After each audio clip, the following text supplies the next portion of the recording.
Hello प्यारे बच्चों, आज हम विज्ञान विषय की वर्कशीट नंबर 8 कर रहे हैं। क्लास 10 ये 23 जुलाई के लिए आई है। इसमें हम धातु और अधातु के बारे में पढ़ेंगे।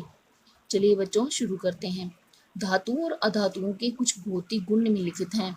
यहाँ पर एक टेबल दिया गया है जिसमें धातुओं के गुणधर्म और अधातुओं के गुणधर्म लिखे गए हैं। धातुओं की सतह चमकदार होती है, अधातुएं चमकीली नहीं होती हैं। आपने भी देखा होगा बहुत सारी धातुएं चमकीली होती हैं। सोना, चांदी। कठोरता, धातुएं सामान्यतः कठोर होती हैं। अधातुएं अधिकतर नर्म होती हैं। रूप, धातुएं कमरे के ताप पर ठोस रूप में पाई जाती हैं। लोहा, सोना, चांदी, कॉपर, ये सभी ठोस रूप में होती हैं। अधातुएं ठोस या गैसीय रूप में पाई जाती हैं। अधातुएं ज्यादातर गैसीय रूप में होती है, जैसे chlorine, bromine, iodine, hydrogen, nitrogen, carbon, sulphur, ये सभी अधातुएं हैं। अघातवर्ध्यता, कुछ धातुओं को पीटकर पतली चादर के रूप में परिवर्तित किया जा सकता है। अधातुएं अघातवर्ध्य नहीं होती हैं। इन पर जब चोट मारी जाती है तो ये चादर के रूप में परिवर्तित नहीं होती बल्कि बिखर जाती हैं। तन्यता, धातुओं को पतली तार में खींचा जा सकता है। अधातुएं तन्य नहीं होती हैं। इन पर जब भी कोई दबाव लगाया जाएगा तो ये टूट जाएंगी। विद्युत व ऊष्मा के चालक, सामान्यतः धातुएं विद्युत व ऊष्मा की सुचालक होती हैं।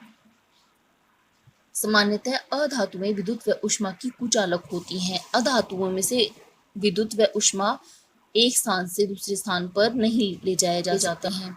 ध्वनिक, धातुएं कठोर सतह से टकराकर आवाज करती हैं, इसीलिए हम धातुओं से घंटी बना सकते हैं।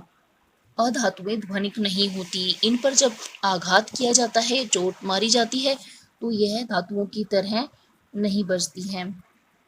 यहाँ पर एक इम्पोर्टेंट पॉइंट है जो आपको नोट करना है कि वैसे तो धातुएं ठोस होती हैं, लेकिन मरकरी एक ऐसी धातु है जो कमरे के तापमान पर द्रव अवस्था में पाई जाती है। इसका इस्तेमाल थर्मामीटर में किया जाता है। ग्रेफाइट एक अधातु होते हुए भी विद्युत व ऊष्मा की सुचालक है, इसीलिए इसका इस्तेमाल विद्युत सेल बनाने में किया जाता है। अब इससे संबंधित कुछ प्रश्न दिए गए हैं। पहला प्रश्न, अपने आसपास से किन्हीं तीन धातुओं के नाम लिखिए। यहाँ पर आप लिखेंगे सोना, चांदी और तांबा।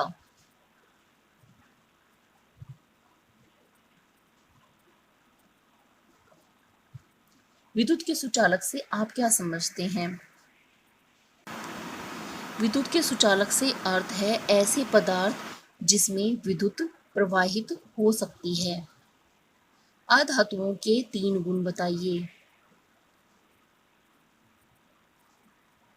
अधातुएं चमकीली नहीं होती हैं, ये अधिकतर नर्म होती हैं, ये तन्य नहीं होती हैं, ये विद्युत और ऊष्मा की कुचालक होती हैं। यह प्रश्न नंबर 3 का उत्तर है। अघातवर्ध्यता और तन्यता का अर्थ बताइए। अघातवर्ध्यता, धातुओं को पीटकर पतली चादर के रूप में परिवर्तित किया जा सकता है। ऐसे पदार्थ जिनसे पतली चादर बनाई जा सकती है उन्हें हम अघातवर्धीय कहते हैं। तन्यता का अर्थ समझाइए। पदार्थ को यदि पतली तार के रूप में खींचा जा सके, जैसे कि धातुओं को, तो हम कहेंगे कि वह तन्य है। एक धातु और अधातु में से कौन ध्वनिक है? धातुएं कठोर सतह से टकराकर आवाज करती हैं, इसलिए धातुएं ध्वनिक होती हैं। अधातुएं ध्वनिक नहीं होती हैं। अच्छा बच्चों, आज की वर्कशीट में हमें इतना ही करना है। जल्द ही नेक्स्ट वर्कशीट के सॉल्यूशन के साथ मिलेंगे।